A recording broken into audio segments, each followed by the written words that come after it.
Salam Rumah Belajar. Hai sahabat Rumah Belajar, bagaimana hari ini? Senang? Hari ini kita akan belajar tentang sumber daya alam. Dalam kegiatan sehari-hari seperti makan, minum, memasak, bepergian dengan alat transportasi, secara tidak langsung kita sudah menggunakan dan memanfaatkan sumber daya alam.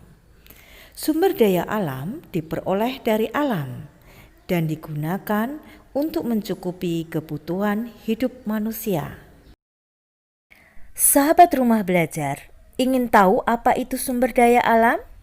Yuk simak video berikut ini. Indonesia memiliki sumber daya alam berlimpah yang terbentang dari Sabang sampai Merauke. Kekayaan yang ada di laut maupun kekayaan yang ada di daratan Indonesia. Sumber daya alam adalah segala sesuatu yang berada di alam yang berguna untuk memenuhi kebutuhan hidup manusia. Berdasarkan jenisnya, sumber daya alam dibedakan menjadi dua macam, yaitu sumber daya alam hayati dan sumber daya alam non-hayati. Sumber daya alam hayati disebut juga sumber daya alam biotik berupa makhluk hidup, tumbuhan, dan hewan.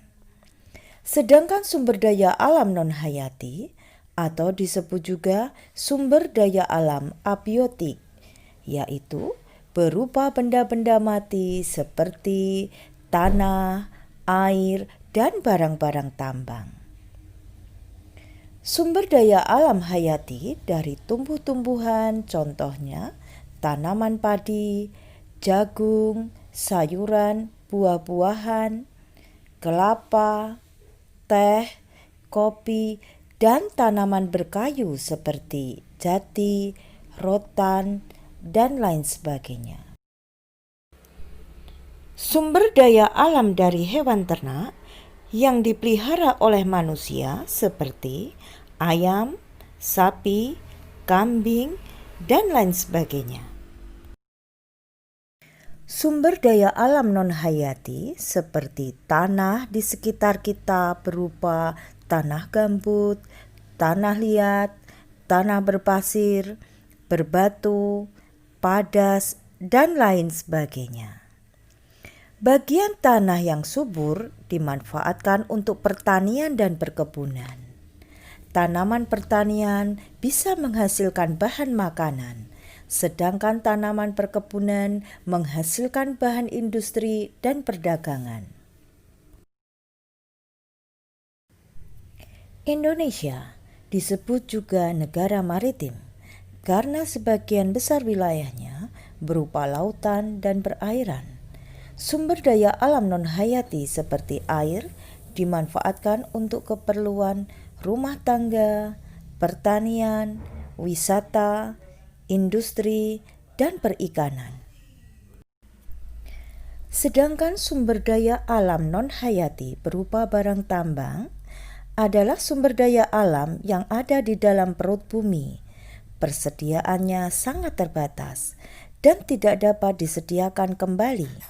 Makin lama barang tambang akan habis. Oleh karena itu, penggunaannya harus berhemat. Sumber daya alam berdasarkan sifatnya dibedakan menjadi dua macam, yaitu sumber daya alam yang dapat diperbaharui dan sumber daya alam yang tidak dapat diperbaharui.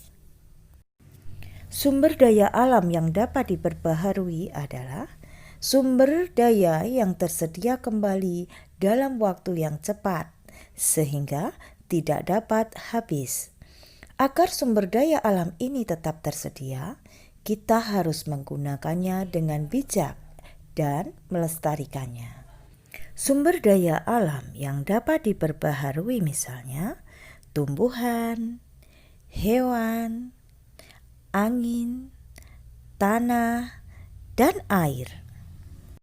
Sumber daya alam yang tidak dapat diperbaharui adalah sumber daya alam yang pembentukannya berlangsung sangat lama, dalam waktu ribuan bahkan jutaan tahun. Contohnya minyak bumi, batu bara, dan bahan tambang lainnya. Bahan tambang seperti logam berupa besi, tembaga, emas, intan, dan lain sebagainya, jumlahnya juga sangat terbatas. Oleh sebab itu, kita harus berhemat menggunakan sumber daya alam tersebut. Untuk menghasilkan minyak bumi dan batu bara, diperlukan waktu yang sangat lama. Nah, sekarang sahabat tahu kan apa yang dimaksud dengan sumber daya alam? Sumber daya alam yang dapat diperbaharui dan sumber daya alam yang tidak dapat diperbaharui. Demikian video kali ini, semoga video kali ini memberikan manfaat untuk sahabat semua. Salam rumah belajar, belajar di mana saja, belajar kapan saja, dan dengan siapa saja.